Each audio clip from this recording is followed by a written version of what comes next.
Hello guys, welcome to my channel and today I'm here to talk about the second episode of Nagatoro, and again it was just super fun.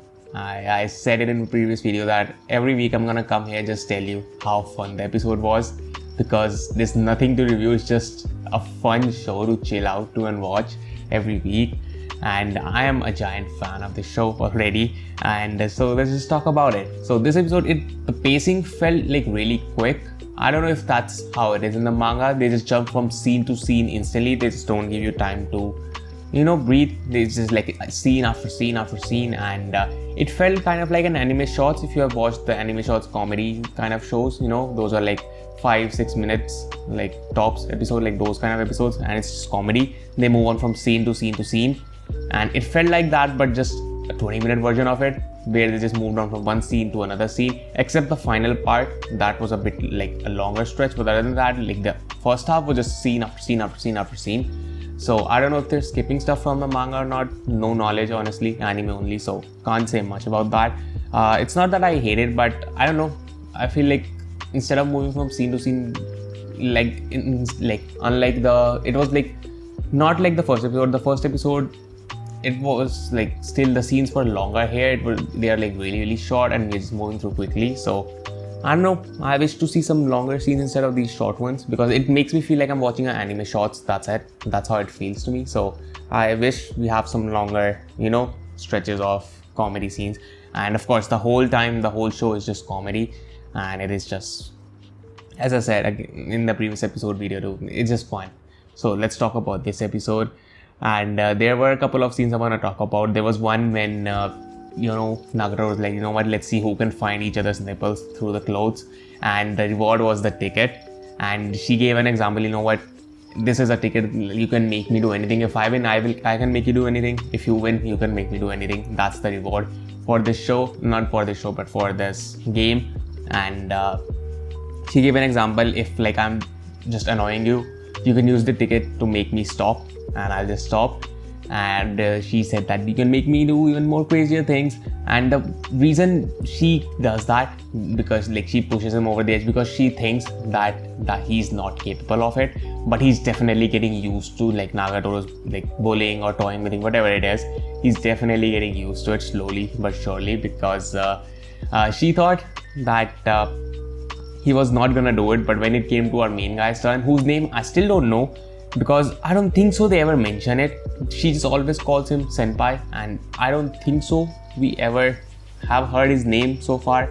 He might have given his name in the introduction in the first episode, which I missed, and in this episode I don't think so they mentioned his name. If they did, I just never focus on that for some reason, because I still don't know his name, so I'm just gonna call him our main guy. So yeah, Nagatoro thought that he was not gonna be able to do it, he's not gonna have guts. And when it came to our main guy's turn to find the nipples, Nagatoro was sweating because he was gonna do it. That phone call saved her. Like, he was gonna do it. And yeah, it was just fun seeing Nagatoro sweating instead of our main guy. It was just fun to see, like, how the tables have turned. And also, as I was talking about the ticket scene, Nagatoro of course said him that you can make me stop, and that's what he worked for. He didn't even think about anything else. When Nagatoro mentioned you can make me do crazier stuff, he didn't even think about anything. He's like, I definitely need that ticket so that I can make her stop. So our poor guy is just so done by her, but he's definitely getting used to it. As we know, he's gaining more confidence slowly but surely. And also, I just like Nagatoro's voice.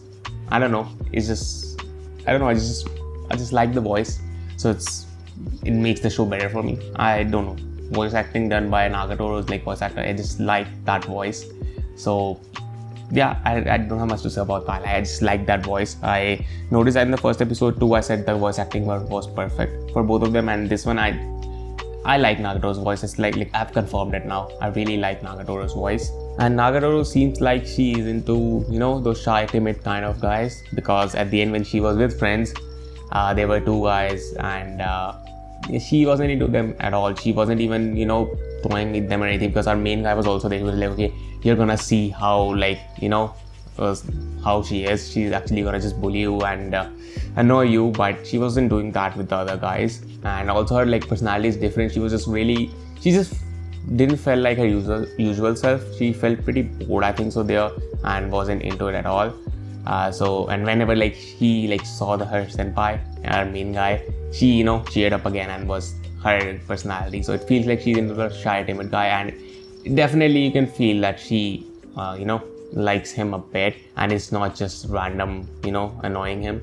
She definitely likes him. That's why she is annoying our main guy, but our main guy doesn't he doesn't know her that much. So yeah, we can see why he just is annoyed that she would not leave him alone. And before I finish the video, I just want to talk about one more scene, which is true gender equality by Nagatoro. Like this is moving on different level, because if you go normal anime, there are scenes a guy trips by accident, grabs girls by the boob, pretty normal stuff. But what happened in this episode, Kazuma is a really big fan of it. True gender equality here, because instead of our main guy tripping and doing that stuff, it's Nagatoro who tripped up and grabbed our main guy by the crotch. So progressive. This show is definitely progressive and different than the others. Definitely true gender equality here, we see. And I just wanted to bring that point out because, our boy Kazuma must be proud of this show. And that's it. It just was a fun episode. Nothing much to talk about. As I said, every time I'm going to come here, just talk about how fun the episode was. And this is the second video for that. There are going to be 10 more, I think so, if there are 12 episodes. So hopefully I'll know our main character's name by the next episode. I'm not going to Google it. I'll just wait to see when is on which episode I finally get to know his name. So yeah, that's it for episode number 2. Let me know what did you guys feel about it in the comments below. And if you ended up enjoying the video, leave a like and subscribe. And I will be here for episode number 3 next week. So till then, have a great time. I'll meet you in the next one.